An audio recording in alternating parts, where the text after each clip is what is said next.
To news overseas now, the U.S. military blew up 6 small Iranian boats in the Strait of Hormuz after Iran launched multiple missiles and small boats at U.S. naval ships and commercial ships. Now, this comes as 2 U.S.-flagged vessels have successfully passed through the Strait of Hormuz. We have the details from the CNN.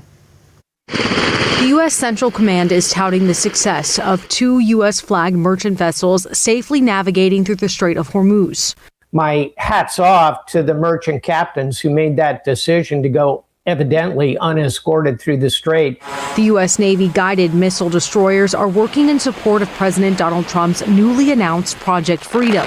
In a post on Truth Social, Trump said, "For the good of Iran, the Middle East, and the United States, we have told these countries that we will guide their ships safely out of these restricted waterways." This is all coming during prolonged negotiations and inflammatory rhetoric between the Trump administration and Iran. They want to make a deal. They're decimated.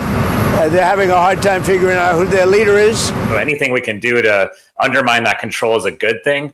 But let's remember that this was not an issue before this war. Iran's Navy today denied the U.S. reports and said no commercial ships passed through the Strait of Hormuz, according to Iranian state media.